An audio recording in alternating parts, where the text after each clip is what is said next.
নমস্কার, আজকে আবার তোমাদের চলে এসেছি ছোট্ট একটা ভিডিও নিয়ে এবং সেই টপিকটা হচ্ছে বেসিক্যালি এসি নিয়ে। কেন এসি? কারণ গরম পড়েছে, রাত্রিবেলা সবার ঘুমোতে কষ্ট হচ্ছে, যে দোকানে গেছি সেখানে এসির প্রচুর ভিড়। তো এসি কিনতে গিয়ে মানুষ নাজাল হচ্ছে, কেউ ইএমআইতে নিচ্ছে, কেউ ক্যাশে নিচ্ছে।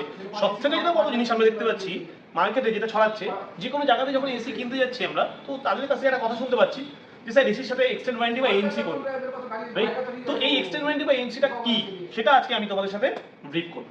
তো সেটা ব্রিফ করার আগে আমাকে জানতে হবে এখনকার দিনে যারা এসি নেয়, যদি কেউ 4-5 বছর আগে কিনে থাকো, তারা দেখবে 3-4 বছর পরে এসিটা অনেক প্রবলেম পাচ্ছে। এসি তখন হচ্ছে এই ব্র্যান্ডটা খারাপ বা সেই কোম্পানিটা খারাপ, কিন্তু না, সেটা রং। কারণ যদি আমরা ভালো মতন দেখি, ডে বাই ডে আমাদের পলিউশন ইনক্রিজ হচ্ছে। আফটার করোনা আমরা সবাই হাইজিন মেনটেন করি, তো এই পলিউশন কি করে সেটা জানতে হলে আমাকে কি জানতে হবে, এসির মধ্যে কি কি থাকে। এসির বেসিক্যালি দুটো পার্ট হয়, একটা ইনডোর হয়, একটা আউটডোর হয়। যেটা বাইরে থাকে, এটা ঘরের ভেতরে। তো এগুলোর মধ্যে অনেকগুলো কম্পোনেন্ট আছে, এই কম্পোনেন্ট থেকে আমরা কুলিংটা পাই। তো কম্পোনেন্ট গুলো কি কি? Evaporator coil, condenser coil, thermostat, PCB, expansion valve, temperature sensor, capillary, এত কিছু থাকে।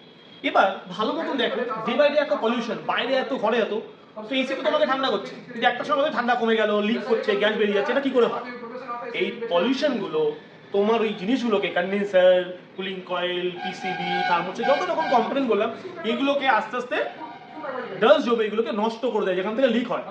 এবং তার জন্য আমরা তখন কি করি, একটা এসির মেইন কম্পোনেন্টগুলো এখানে দেওয়া আছে। যেমন গ্যাস রিচার্জ করতে গেলে 4800 টাকা লাগে, পিসিবি অ্যাসেম্বলি করতে 2074 টাকা লাগে, মেইন পিসিবি আউটডোর 1770 টাকা লাগে, কন্ডেন্সার আছে 6225 টাকা লাগে, এভাপোরেটর 6225 লাগে, আদার সার্ভিস 800 টাকা লাগে, মেইনটেনেন্স সার্ভিস লাগে 2774।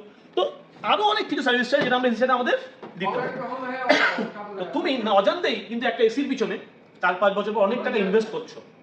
বাট আজকের ডেটে যদি তুমি সেই এএনসি বা এক্সটেন্ড ওয়ারেন্টি যদি করে নিচ্ছ সাথে, তোমার কিন্তু এত টাকা ইনভেস্টই করতে হবে না। খুব সামান্য টাকায় তুমি সেটার পিস অফ মাইন্ড ওয়ারেন্টি করতে পারো। আর অবভিয়াসলি ওয়ারেন্টি করলে কিন্তু যে কোনো ব্র্যান্ড নয়, যে কোনো কোম্পানি নয়। এক্সটেন্ড ওয়ারেন্টি নিতে গেলে তোমাকে এলজিতেই আসতে হবে, এলজিরই এএনসি নিতে হবে, কারণ এটা একমাত্র কোম্পানি যারা অথেন্টিক স্পেয়ার পার্টস আমাদের দেয়। অথেন্টিক মানে সিউরিটি, তার লাইফ অনেক বেশি। এবং এলজি এসি আমরা জানি ডুয়েল ইনভার্টার দিয়ে আসছে, দারুণ এসি, ইলেকট্রিসিটি বিল সব থেকে সাশ্রয় হয়, ফুললি এআই কন্ট্রোল আছে, অটোমেটিক নিজে থেকে সবকিছু সেন্স করে। তো এই যে সাশ্রয়ের কথা বলছি, কমফোর্টনেস কথা বলছি, কখন হবে কমফোর্ট? যখন মান্থলি বিলটা কম হবে, যখন এর মধ্যে প্রবলেম কম হবে। সেই জায়গাগুলোকেই যাতে আমার অল্প টাকার মধ্যে সবকিছু, যাতে আমি একটা পিস অফ মাইন্ড একটা ইয়ার অব্দি চালাতে পারি, তার জন্যই তোমাদেরকে বলছি অবভিয়াসলি এসির সাথে ওয়ারেন্টি এক্সটেন্ড করাবে। ওভারঅল একটা এসির ওয়ারেন্টি থাকে, সেটা যেরকম আমি যদি এসির ক্ষেত্রে যাই, 1 বছর ফুল ওয়ারেন্টি আছে, 10 বছর কম্প্রেসার ওয়ারেন্টি আছে, 5 বছর পিসিবি ওয়ারেন্টি আছে, আর 5 বছর মোবাইল পার্টসের উপর আছে। বাট সেটা কিন্তু ওভারঅল 1 বছরই ধরা হয়। বাট তোমরা যদি এক্সটেন্ড ওয়ারেন্টি করো, তাহলে আপ টু 5 ইয়ার্স এই এসিটাকে পুরো পিস অফ মাইন্ড ওয়ারেন্টি করে দিতে পারো, যাতে তোমাদের 5 বছরের জন্য এসি যে কোনো ইস্যু, যে কোনো প্রবলেম, যে কোনো সার্ভিস গেছে, সব কিছু করা হবে।